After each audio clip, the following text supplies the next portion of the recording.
একটি ডায়েরি না ফেরার দেশে দ্বিতীয় পর্ব। সাফিককে বিদায় দিয়ে নিজের ঘরে ফিরে দরজা আটকে ডায়েরিটা নিয়ে বিছানায় বসে অভিক।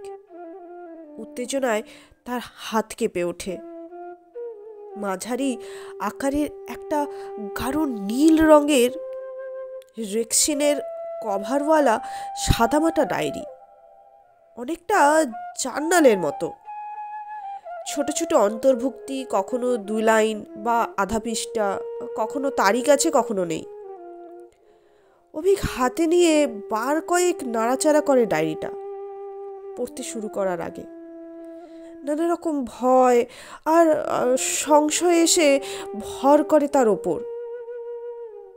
ভাবে না জানি কোন অজানা আর অপরিচিত অর্পিতাকে জানতে চলেছে সে। সুজাতা বাবাকে রাতের খাবারের জন্য ডাকে। বাবা, রাত হয়ে গেছে, খাবে এসো।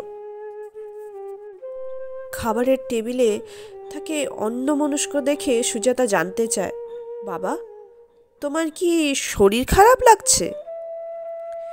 একটু নড়ে চড়ে বসে সে বলে, কই না তো। তবে খাচ্ছ না কেন বাবা? আর কথা না বাড়িয়ে খাওয়া শেষ করে নিজের ঘরে চলে আসে সে। ডায়েরিটা নিয়ে বিছানায় বসে বেড সাইড টেবিলে রাখা ল্যাম্পটা জ্বালিয়ে দেয়। পড়তে শুরু করে প্রথম পৃষ্ঠা থেকে। প্রথম, কোনো তারিখ লেখা নেই। সেদিন মা ওরফে শাশুড়ি আর পিসিমা আজ বাবাকে ধোলাই করেছেন আমার সামনে। ওদের চাওয়া মতো পণের সব কিছু দিতে পারেনি বলে যা তা গালাগাল করেছে তাকে। আমার মাটির সাথে মিশে যেতে ইচ্ছে করছিল তখন।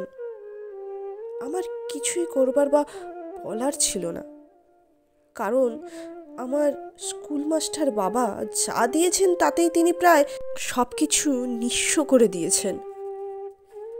এখন আর আমার ভাইদের কাছে যাওয়ার উপায় নেই, কারণ বাবার ভিটে মাটির অনেকটাই আমার জন্য খরচ হয়ে গেছে।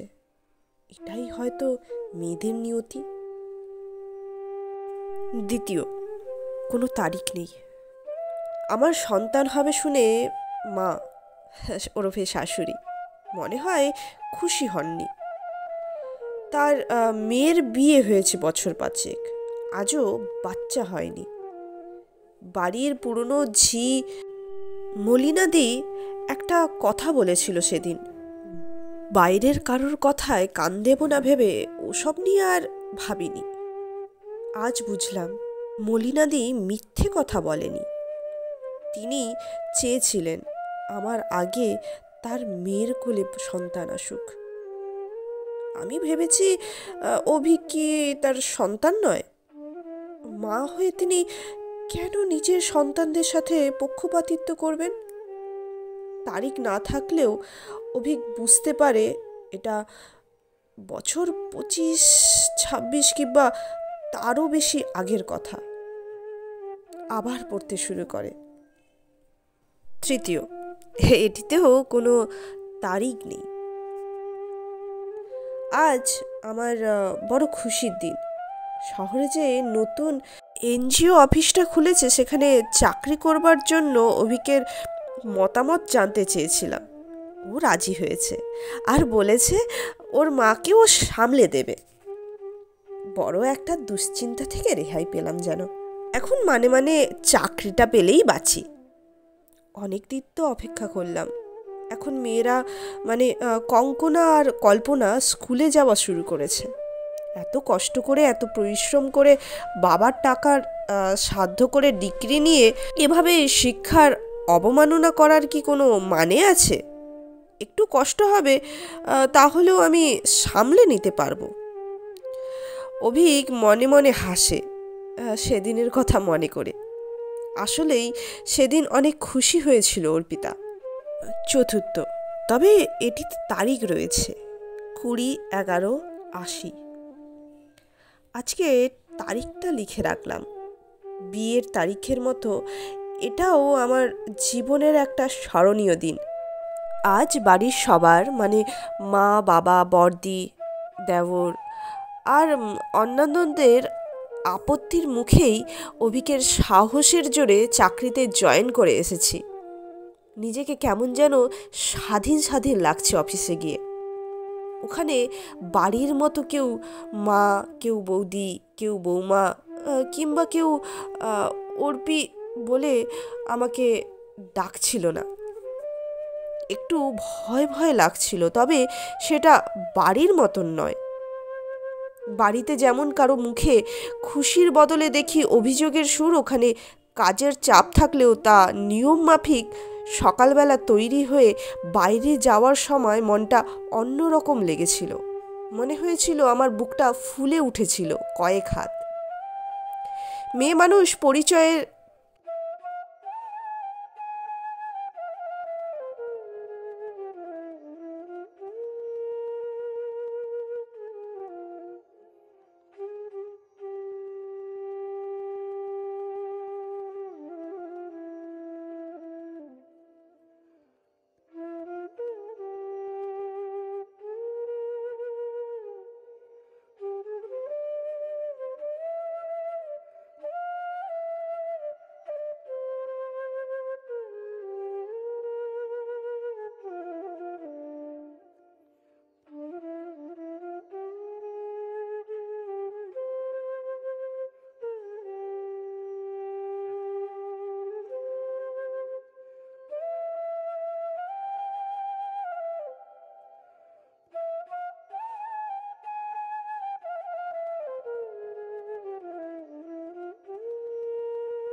বাইরেও আমি এখন একজন কর্মজীবী মেয়ে।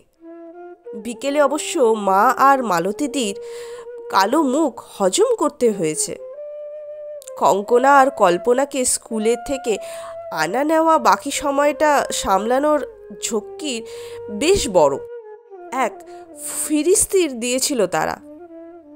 আমি চুপ করেছিলাম।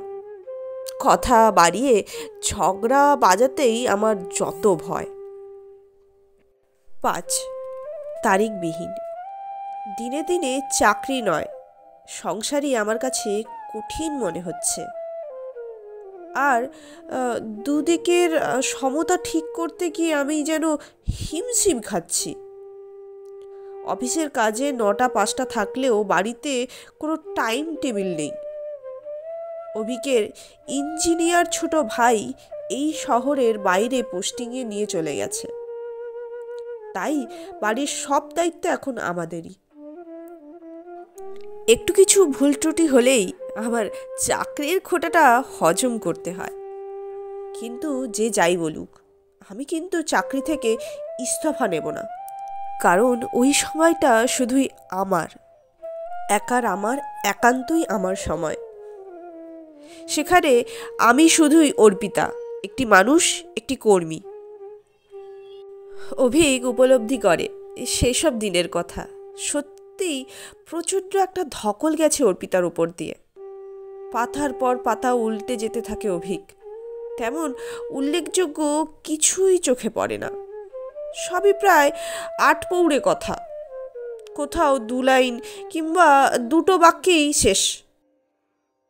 6 এটিও তারিখবিহীন। মা মানে আমার শাশুড়ি আর অন্যান্যরা মানে তার অন্য ছেলেমেয়েরাও ও ভাই বোনেরা আমায় একটা পুত্র সন্তানের জন্য ক্রমাগত চাপ দিয়ে চলেছেন। আমি তো বেশ সুখেই আছি আমার কঙ্কনার কল্পনাকে দিয়ে। অভিককে মার কথাটা বলতেই ও মায়ের সুরে সুর মেলালো। বলল, একটা ছেলে হলে কিন্তু মন্দ হতো না।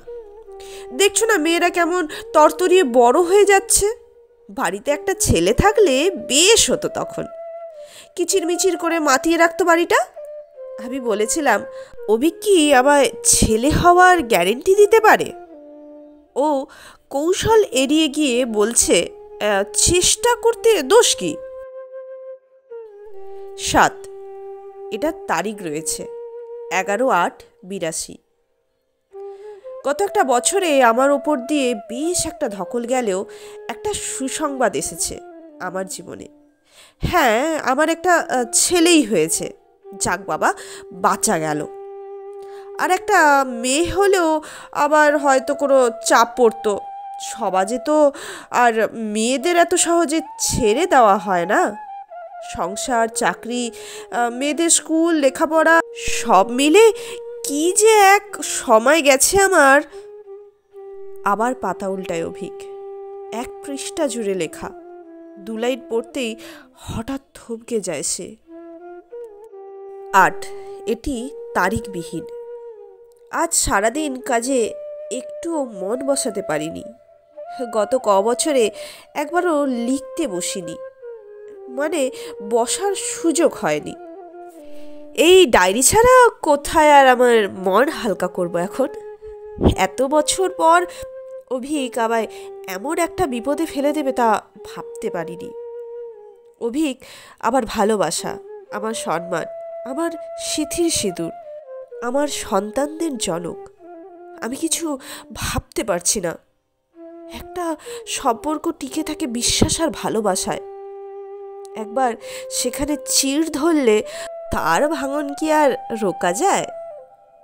যাকে আমি এত কাল শুধু একনিষ্ঠ প্রেমিক বলেই জানতাম, যার চোখে শুধু আমার ছবিই দেখতাম, তার চোখের দৃষ্টি আজ দুর্বিষহ বলে মনে হচ্ছে আমার। হায় ভগবান, হে কেমন পরীক্ষায় ফেলেছ আমায়। আজ রাতে অভিককে কি বলবো আমি? কি বলা উচিত আমার? আমি কি সত্যি অভিকের ঢাল হয়ে থাকতে পারবো সারা জীবন? পড়তে পড়তে অভিকের হিচপদ্ধর অস্বাভাবিক রকমভাবে বেড়ে যায়। নিজের বুকে ধরাস ধরা শব্দগুলো যেন প্রচণ্ড জোরে কানে বাজতে থাকে। এতকাল ধরে লোকচক্ষুর আড়ালে লুকিয়ে রাখা তার জীবনের গোপন অধ্যায়টা মনে পড়ে যায়। অর্পিতার সহযোগিতায় সে বলতে গেলে একদম ভুলেই গিয়েছিল তার সেই ঘটনাটা।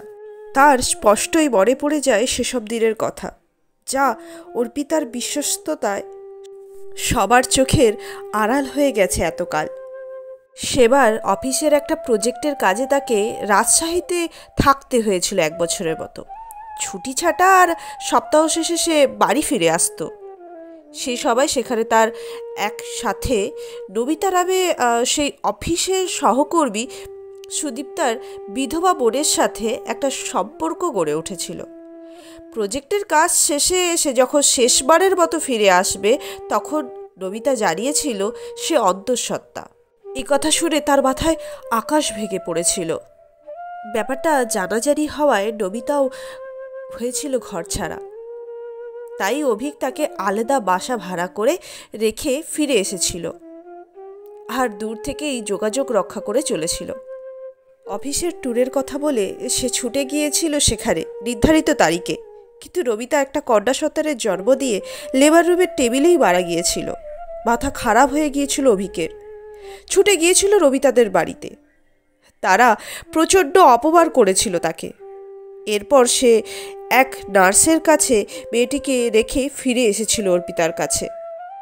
তার কাছে সব দোষ স্বীকার করে মাপ চেয়েছিল আর তার জীবনসঙ্গী হিসাবে তার সব গোপনীয়তা রক্ষার অনুরোধ করেছিল তাকে। তার চেয়েও বড় আবদার করেছিল স্ত্রীর কাছে রবিতার মেয়েকে আপন করে নেওয়ার জন্য।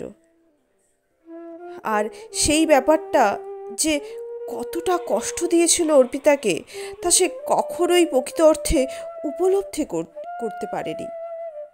ভেবেছিল একটা ক্ষমা আর অনুশোচনা যথেষ্ট ছিল। ওই ব্যাপারটা নিয়ে অর্পিতার সাথে কথাও বলেনি তেমন একটা। ভালো করে জানতেও চাইনি স্ত্রীর মনের অবস্থাটা কেমন। আবার পাতা উল্টোয়। এই পর্বটি এখানেই শেষ হচ্ছে।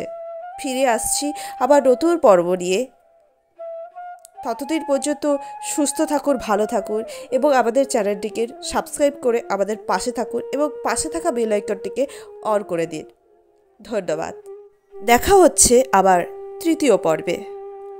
একটি ডায়েরি না ফেরার দেশে প্রথম পর্ব এবং দ্বিতীয় পর্ব কেমন লাগলো তা আপনারা কমেন্টে জানাতে ভুলবেন না।